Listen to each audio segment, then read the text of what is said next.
Bismillahirrahmanirrahim. Kalau ada yang bertanya saya persilahkan. Wallahu ta'ala alam bisawab. Ustaz, bagaimana hukumnya jika kita pernah melakukan syirik besar? Namun saat ini saya sudah menyadari bahwa perbuatan tersebut perbuatan yang tercela. Alhamdulillah kita bertobat kepada Allah. Allah Maha menerima taubat. Taubat dosa sebesar apapun, syirik atau yang lainnya, kalau seorang bertobat dengan sungguh-sungguh, Allah Maha penerima taubat. Lihatlah kisah siapa? Kisah penyihir Fir'aun.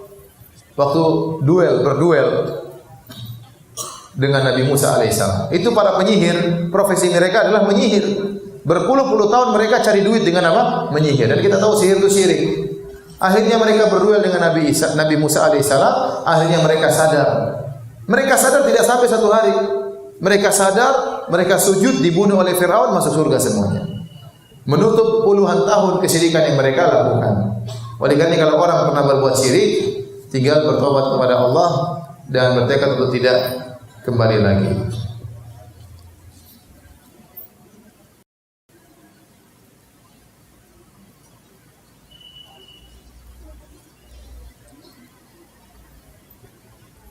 Apa hukumnya menonton paranormal Karma Antv yang lagi booming? Saya nggak pernah nonton, saya nggak tahu ini acara apa ini. Acara apa ini? Acara dukun-dukun. Ada penampakan, ada jin, ada macam-macam. Ngapain nonton kayak gitu? Matikan TV kalau kayak gitu.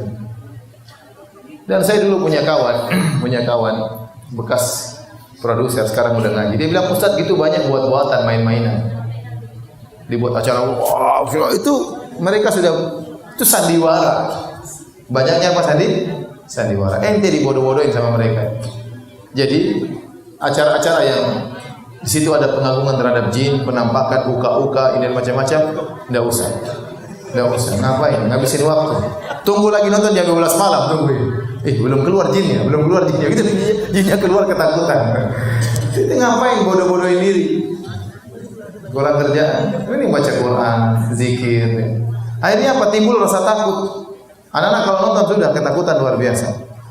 Sampai besar ketakutan. Ustaz, apakah takut kepada selain Allah termasuk kesyirikan? Takut yang menimbulkan kesyirikan adalah takut yang merupakan kesyirikan adalah takut kepada selain Allah yang di situ meyakini bahwasanya hal tersebut bisa mendatangkan kemudaratan kepada kita dengan tanpa kita sadari. Contoh kualat, itu contoh takut kesyirikan. Ya, jangan kau lewat situ, nanti kualat misalnya. Jangan kalau kau lewat jangan harus kau ngebel atau kau harus berdeham, kalau tidak kau kualat. Ini takut yang merupakan kesyirikan. Tapi kalau takut sesuatu yang benar-benar bahaya, itu tidak kesyirikan. Contoh, kita lewat jalan situ ada perampok dua, ya kita takut, tidak apa-apa, itu takut yang wajar. Lewat depan situ ada singa lagi nunggu depan, ya sudah jangan lewat situ. Itu namanya takut yang wajar. Ya. Nabi Musa waktu dikejar sama Firaun dia juga ketakutan. Fa kharaja minha khaifan yataraqqab. Kata Allah, Musa pun keluar dari Mesir dalam kondisi ketakutan. Kenapa? Karena Firaun kumpul sama anak buahnya untuk menangkap Nabi Musa. Karena saya dengar ada orang yang ceramah, tidak boleh takut sama macan, itu syirik. Tidak boleh takut sama singa, itu syirik. Wah, ini susah kalau begini. Kalau begitu yang bertauhid cuma Tarsan ya. Tidak ada yang salafi tauhid kecuali Tarsan ya. Enggak benar ya. Jadi ada hal yang benar-benar kita takut, itu wajar. Tapi kalau ketakutan tadi, kalau kau tidak begitu nanti begini. Itu takut itu seperti itu syirik. Kau kualat nanti. Kalau kau tidak begini nanti bahaya menimpa keluargamu, itulah syirik. Itulah syirik.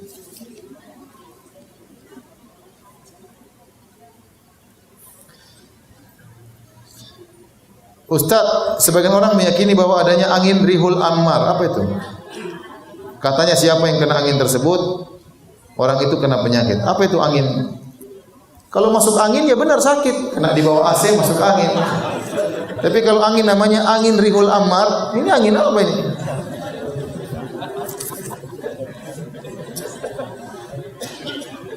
Ustaz, apakah jomblo fisabilillah berpahala? Apa jomblo fisabilillah? Itu namanya bahlul fisabilillah. Ya, ente Rasulullah suruh nikah. Kata Rasulullah sallallahu alaihi wasallam, "Ya ma'syaras syabab, man istata'a minkumul ba'a falyatazawwaj." Wahai para pemuda, barang siapa kalian mampu maka menikahlah. Kalau tidak mampu menikah, ya, atau ada sesuatu yang membuat dia tidak bisa menikah, ya. Contoh sebagian ulama, mereka sering bersafar, sering berpindah dari satu tempat ke tempat, mereka tidak menikah, khawatir apa? Mendolimi apa? Istrinya. Ada yang seperti itu. Ya kalau ente tidak bersafar kemana-mana, cuma di ujung pandang terus tidak menikah, kasihan ente. Menikah saja. Kata Nabi SAW, man raghiba an sunnati falaysa minni. Kata Nabi, ana atazawwajun nisa, aku menikahi para wanita. Barang siapa yang tidak suka dengan sunnahku, maka bukan dari golonganku. Ustaz, apakah benar orang yang minta diruqyah tidak akan pernah masuk surga? Tidak benar. Minta ruqyah itu boleh. Minta ruqyah itu apa? Boleh. Selama yang meruqyah bukan dukun, ya. Minta ada ustaz, minta air tolong bacain ustaz, boleh. Yang penting benar-benar ustaz. Jangan kemudian minta air sama dukun, usukannya baca qul huwallahu ahad, was-was was. Allahu samad, was. Itu yang bahaya seperti itu. Ustaz minta doa supaya apa? Supaya uang panai turun. Kok kirim proposal sama calon mertua? Jangan minta ke saya.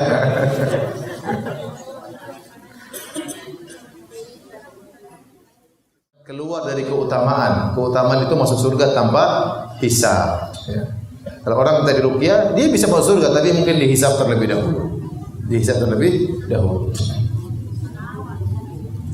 Bagaimana kalau bayi yang diakikah, dipotong kambing? Itu sunnah Nabi SAW. Jadi ada 9 sembelihan yang dianjurkan dalam syariat. Contoh, Idul Kurban, nyembelih apa? Kambing.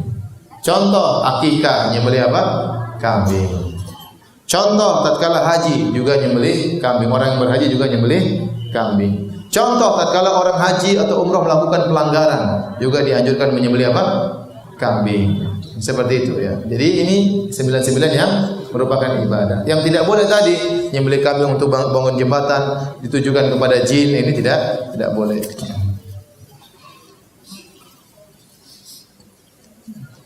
Ustaz, bagaimana cara menyikapi orang tua yang percayai mengenai hari baik, hari buruk?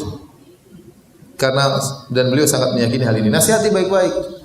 Dalam Islam tidak ada keburukan kecuali maksiat. Kalau Anda bermaksiat baru itu hari sial Anda. Anda bermaksiat itu namanya hari sial. Selama Anda tidak bermaksiat kapanpun dimanapun, maka tidak ada namanya hari buruk, tidak ada namanya bulan yang buruk. Ustaz, bagaimana hukumnya kita membaca kalimat-kalimat kesyirikan namun cuma sekedar membacanya? Maksudnya bagaimana? Hah? Baca zodiak, kalau baca zodiak ramalan bintang tidak boleh. Salat tidak diterima 40 hari. Saya ulangi.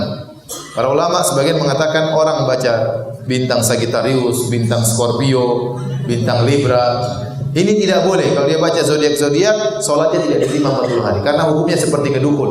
Itu semua perkataan dukun. Ramalan-ramalan itu perkataan dukun. Barang siapa yang baca, sengaja baca sama seperti dia sengaja kedukun, salatnya tidak diterima 40 hari. Kenapa? Karena orang terpengaruh suatu hari. Ada orang baca, saya ingin tahu saja sih. Apa sih bintang Libra? Saya Libra. Oh, apa Libra? Hari ini diomelin istri, uang susah. Saya tidak percaya. Pas sampai di rumah diomelin istri. Benar juga itu kemarin. Akhirnya hatinya mulai goyang. Makanya tidak boleh. Baca itu tidak boleh. Kalau ada majalah itu robek. Hati-hati taruh di ruang tamu, ada orang baca-baca, ente semua dosanya. Ada majalah isinya zodiak kita taruh di ruang tamu. Ada orang baca itu. Karena orang tertarik baca begitu. Ada orang tertarik baca begitu. Itu semua syirik. Ada orang datang, coba lihat tanganmu. Garis-garisnya bagus. Kayaknya kok jadi direktur. Direktur kambing. Direktur apa? Direktur di warungku, saya direktur di warung memang. Orang macam-macam apa ngeramal. Senti omong kosong itu. Jangan percaya kayak gitu.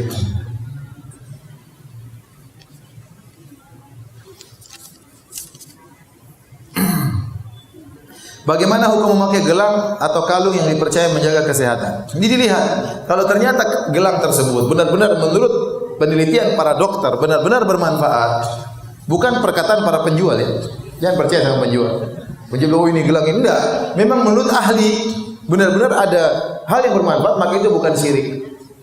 Tapi kalau para ahli tidak menyatakan demikian, maka tinggalkan. Semua orang juga bilang, oh ini punya pengaruhnya. Semua tukang jimat juga bilang demikian.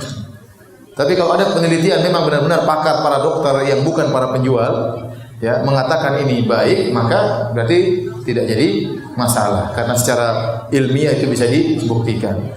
Karena para penjual itu susah ya. Mereka sering bohong. Mereka sering bohong. Contoh, saya punya kawan, satu orang cerita sama saya, orang Arab.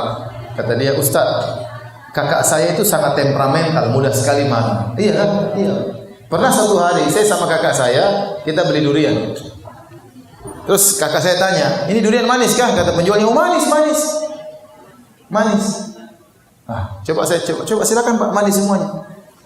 Kata teman saya, kakak saya pun ngetes, dia ambil durian ini. Ternyata tidak manis. Dia bilang sembarang ini tidak manis, kok bilang manis? Dia sudah mulai emosi kan? Coba kau rasa. Kata penjualnya, manis sih. Kakak teman saya mulai marah. Akhirnya teman saya bilang, berapa? 50.000 ini. Dia bawa pergi kakaknya, karena kakaknya mulai ngamuk ya. Penjual sudah tahu tidak manis, bilang apa? Manis. Orang penjual itu seperti itu. Kalau penjual gelang, dia bilang, gelang ini, jangan dengar dari dia, dengar dari orang lain. Kalau benar secara ilmiah itu benar-benar bermanfaat, maka itu bukan jimat. Tapi kalau hanya katanya dan katanya, maka itu jimat, tinggalkan.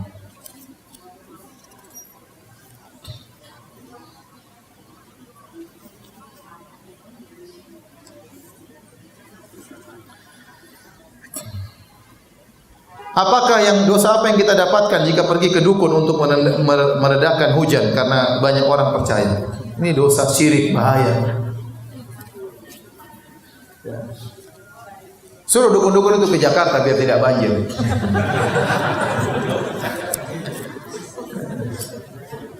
Kalaupun dia berhasil mungkin di rumah, cuma pakai jin-jin banyak. Wow, jinnya mungkin setengah mati. Biar tanda-tanda hujan, jinnya kehujanan, tapi yang penting hujannya tidak. Itu syirik, dia kerjasama dengan jin pasti. Kalaupun berhasil dia kerjasama dengan jin.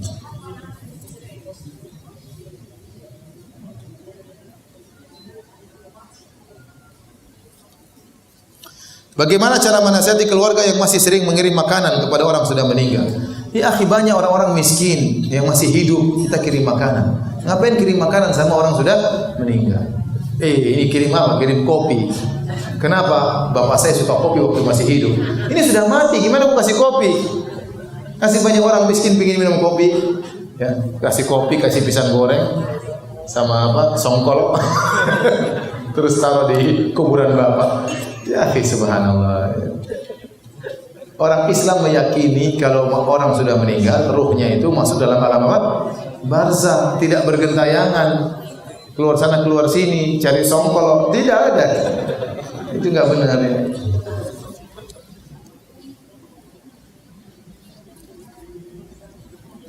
Bagaimana sikap seorang apabila terlanjur syirik?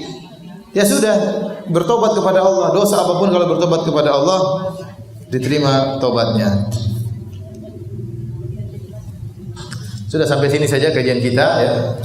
Mohon maaf atas segala kekurangan. Semoga Allah menjauhkan kita dari segala bentuk kesyirikan. Semoga Allah mewafatkan kita di atas tauhid, di atas sunnah Nabi sallallahu alaihi wasallam sebagaimana Allah kumpulkan kita di masjid ini. Semoga Allah kumpulkan kita di surganya kelak. Amin ya rabbal alamin. Subhanallahi bihamdik asyhadu an la ilaha illa anta astaghfiruka wa atubu ilaik. Assalamualaikum warahmatullahi wabarakatuh.